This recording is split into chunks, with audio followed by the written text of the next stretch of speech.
Hello viewers, welcome to my educational channel విద్యా ఉద్యోగ సమాచారానికి స్వాగతం. డైలీ జీకే అండ్ కరెంట్ అఫైర్స్లో ఇవాళ 383 రోజు మనకి 2026 జనవరి కరెంట్ అఫైర్స్ డిస్కస్ చేస్తున్నాం. ప్రతి ఇయర్ కరెంట్ అఫైర్స్ అయితే మీకు అప్డేటెడ్ ఇందులో అందుబాటులో ఉంటాయి. ప్లేలిస్ట్ యొక్క లింక్ అయితే నేను డిస్క్రిప్షన్లో ఇచ్చాను. అదేవిధంగా స్టాక్ జీకే నుండి చాలా ముఖ్యమైన ప్రీవియస్ క్వశ్చన్స్ అన్నీ కూడా ఈ వీడియోస్లో కవర్ చేస్తున్నాను. ప్రతిదీ కూడా మీకు యూస్ఫుల్ క్వశ్చన్గానే కనిపిస్తుంది. మరి తప్పకుండా ఈ అప్డేట్స్ ఫాలో కావడానికి అయితే ఛానల్ని సబ్స్క్రైబ్ చేయండి, వీడియోను లైక్ చేయండి. క్వశ్చన్ నెంబర్ 1, లేటెస్ట్ డేటా 2024-25 సంవత్సరంలో దేశవ్యాప్తంగా ఉత్పత్తి అయిన పత్తి ఎంత? కాటన్ ప్రొడక్షన్ సంబంధించి లేటెస్ట్ డేటా వచ్చిందండి. మనకి ఇండియా 297 లక్షల బేళ్ల పత్తిని ఉత్పత్తి చేయడం జరిగింది 2024-25 సంవత్సరంలో. ఒక బేల్ అంటే 170 కిలోలు. ఈ టర్మినాలజీ గుర్తుంచుకోండి. ఈ బేల్ అనేది పత్తిని మనము ప్రామాణికంగా ఉపయోగిస్తాము. పత్తిని లెక్కించేటప్పుడు ఎన్ని బేళ్ళు అనేది చెప్తాం మనం. బేల్ అనేది ఒక bale is equal to 170 kgs. ఇక రెండవ క్వశ్చన్ కూడా దీన్ని రిలేటెడ్ క్వశ్చన్ ఇచ్చాను. దేశంలో పత్తి ఉత్పత్తిలో మొదటి స్థానంలో ఉన్న రాష్ట్రం ఏది? ఈ 2024-25 డేటా ప్రకారం మహారాష్ట్ర ఫస్ట్ ప్లేస్లో ఉందండి. మనకు అంతకుముందు గుజరాత్ ఉండేది. లేటెస్ట్ డేటా ప్రకారం మహారాష్ట్ర ఫస్ట్ ప్లేస్లోకి వచ్చేసింది. ఎంత అంటే మనకు 73 లక్షల బేళ్ల పత్తిని ఉత్పత్తి చేసింది, 73.73 లక్షల బేళ్లు. సెకండ్ ప్లేస్లో గుజరాత్ వచ్చేసింది, 71.57 లక్షల బేళ్లు. థర్డ్ ప్లేస్లో తెలంగాణ మనకు 57.89 లక్షల బేళ్లు ఉత్పత్తి చేసి కాటన్ హబ్గా తన పట్టు నిలుపుకుంది. ఆంధ్రప్రదేశ్ వచ్చేసి మనకి 11.31 లక్షల బేళ్ల ఉత్పత్తిని నమోదు చేసింది. సో ఇది మనకు డాటా. క్వశ్చన్ నెంబర్ 3 ఇది యాక్చువల్లీ. ఇటీవల 5 చీతాలకు జన్మనిచ్చిన చీతా ఏది? అసలు చీతాలు మన ఇండియాలో లేవండి, అంతరించిపోయాయి. కానీ ఇండియా ఏం చేసిందంటే దీనికోసం ఒక ప్రాజెక్ట్ తీసుకుంది, ప్రాజెక్ట్ చీతా అని. మనకి దక్షిణాఫ్రికా, నమీబియా నుండి కొన్ని చీతాలు తీసుకొచ్చి గత కొన్ని సంవత్సరాలుగా మధ్యప్రదేశ్లోని కునో నేషనల్ పార్క్, అదేవిధంగా గాంధీ సాగర్లో కొన్ని అక్కడ సంరక్షిస్తున్నాము. రీసెంట్గా ముక్కి అనే చీతా 5 చీతాలకు జన్మనిచ్చింది.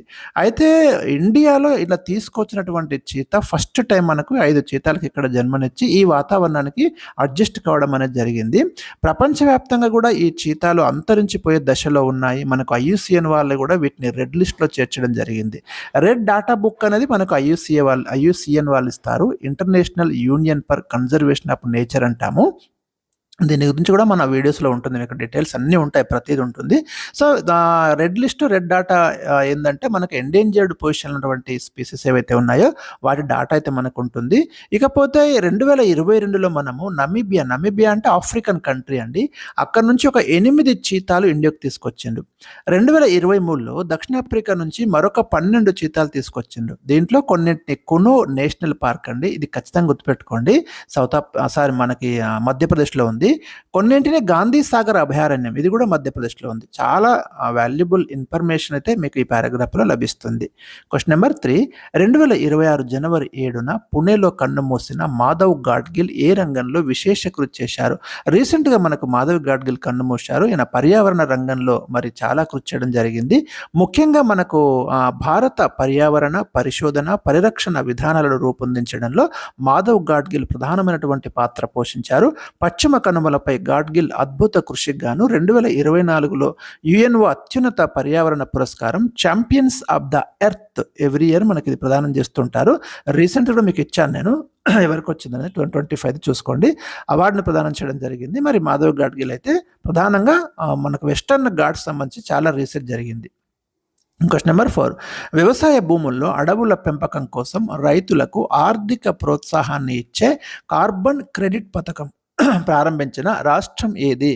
మనకు రీసెంట్గా ఉత్తరప్రదేశ్ ఇలాంటి స్కీమ్ అయితే తీసుకొచ్చింది. ఈ కార్బన్ క్రెడిట్ అనే పదం చాలాసార్లు మీరు విని ఉంటారు, మన ఓల్డ్ వీడియోస్లో కూడా దీని ఇన్ఫర్మేషన్ ఉంది, ఒకసారి చూసుకోండి. క్వశ్చన్ నెంబర్ 5, పండ్ల తోటల సాగులో 2024-25లో అత్యధిక ఉత్పత్తితో దేశంలో మొదటి స్థానంలో నిలిచిన రాష్ట్రం ఏది? ఉద్యానవన పంటల సాగు విషయంలో ముఖ్యంగా ఆంధ్రప్రదేశ్ ఫస్ట్ ప్లేస్లో ఉందండి. 1.93 కోట్ల టన్నుల ఉత్పత్తి ఇక్కడ జరిగింది. 8.07 లక్షల హెక్టార్లలో పండ్ల తోటలు సాగు చేస్తున్నారు ఏపీలో. సెకండ్ ప్లేస్ వచ్చేసి మహారాష్ట్ర ఉంది, థర్డ్ ప్లేస్ మధ్యప్రదేశ్ ఉంది, తెలంగాణ 15th పొజిషన్లో ఉంది ఈ విషయంలో. క్వశ్చన్ నెంబర్ 6, 5వ స్క్వాష్ అండి, ఇది స్క్వాష్ అని ఉండాలి. స్క్వాష్ ప్రపంచ కప్ 2025ను ఏ దేశం గెలిచింది? ఇండియా విన్ అయిందండి ఈ 5వ స్క్వాష్ ప్రపంచ కప్లో. ఈ పోటీలు మనకు 2025 డిసెంబర్ 9 నుంచి 14 వరకు చెన్నైలో జరిగాయి. 1996లో మొట్టమొదటి స్క్వాష్ వరల్డ్ కప్ జరిగితే దాన్ని ఆస్ట్రేలియా గెలుచుకుంది. మొత్తం డేటా అయితే ఇక్కడ మీకు ఇచ్చాను. క్వశ్చన్ నెంబర్ 7, భారతదేశంలో 95, 96వ రామ్సార్ సైట్స్గా గుర్తించిన కొప్రా రిజర్వాయర్, సిల్చర్చ్ లేక్ రెండు కూడా ఏ రాష్ట్రాలలో ఉన్నాయి? రైట్. ఈ కుప్రా రిజర్వేర్ అనేది మనకు ఛత్తీస్గఢ్లో ఉందండి. ఇలా న్యూస్లోకి వస్తే ఖచ్చితంగా మీరు గుర్తుంచుకోండి డెఫినెట్గా. సిలిసర్చ్ లేక్ అనేది మనకు రాజస్థాన్లో ఉంది. రామ్సార్ సైట్స్ అంటేనండి వెట్లాండ్స్ అంటాము, చిత్తడి ప్రదేశాలు, తేమగా ఉండి వాటర్ ఉన్నటువంటి ఏరియాస్ని మనము వెట్లాండ్స్ అంటాం కదా. సో ఇక్కడ ఈ చిత్తడి ప్రదేశాలు ఏవైతే ఉన్నాయో వీటిని ప్రొటెక్ట్ చేయడం అనేది చాలా ఇంపార్టెంట్. అందుకే ఇరాన్లోని రామ్సార్ నగరంలో ఒక అగ్రిమెంట్ జరిగింది. ఇలాంటి ప్లేసెస్ ఎక్కడ ఉన్నా కూడా వాళ్ళు ఐడెంటిఫై చేయడం జరుగుతుంది. ఆ ప్లేసెస్ని మనం రామ్సార్ సైట్స్ అంటాము. ఇండియాలో 96 ప్లేసెస్ కూడా ఇప్పటిదాకా మనకు ఐడెంటిఫై అయినట్టు మనం గమనించాలి. So important. చాలా సమాచారం మన వీడియోస్లో ఉంది. ప్రీవియస్ వీడియోస్ కూడా మీరు సెర్చ్ చేయండి. ఇటీవల ఏ రాష్ట్రం పాఠశాలల్లో అన్ని రకాల శారీరక, మానసిక శిక్షలను నిషేధించింది? వెరీ ఇంపార్టెంట్ అండి. మహారాష్ట్ర మనకు రీసెంట్గా ఈ నిర్ణయం తీసుకుంది. న్యూస్లో కూడా వచ్చింది, మీరు గమనించండి. అక్కడి పాఠశాలలో అన్ని రకాల శారీరక, మానసిక శిక్షలను అయితే బ్యాన్ చేయడం అనేది జరిగింది. Question number 9, very important question. Indian military academy నుంచి గ్రాడ్యుయేట్ అయిన మొట్టమొదటి మహిళ ఎవరు? చూసండి, ఎంత ఇంపార్టెంట్ క్వశ్చన్ అంటే ఇది చాలా చాలా ఇంపార్టెంట్ క్వశ్చన్. సాయి జాదవ్ అండి, ప్రముఖంగా వార్తల్లోకి వచ్చింది. మనకు ఇండియన్ మిలిటరీ అకాడమీ నుంచి గ్రాడ్యుయేట్ అయిన ఫస్ట్ ఉమెన్ అన్నట్టు రీసెంట్గానే.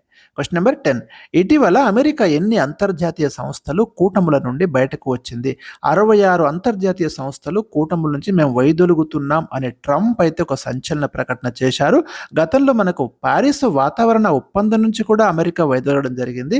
చాలా ఇంపార్టెంట్ వాటి నుంచి అమెరికా బయటకు వస్తుందండి. కొంచెం ట్రంప్ చాలా దూకుడుగా వెళ్తున్నాడు, ప్రపంచవ్యాప్తంగా మనం గమనిస్తున్నాము. సో అన్ని కూటములు కానివ్వండి, ఇంటర్నేషనల్ ఆర్గనైజేషన్లో మరి ఎందుకు యుఎస్ఏ బయటకు వస్తుంది అనేది ఆ విశ్లేషకులకు అయితే అర్థం కావడం లేదన్నటువంటి సమస్య. సో ఇది మనకి ఈరోజు నేను మీకు డిస్కస్ చేసినటువంటి టాప్ 10 ఇంపార్టెంట్ కరెంట్ అఫైర్స్. మళ్ళీ నెక్స్ట్ వీడియో కోసం అయితే వెయిట్ చేయండి. Thank you for watching.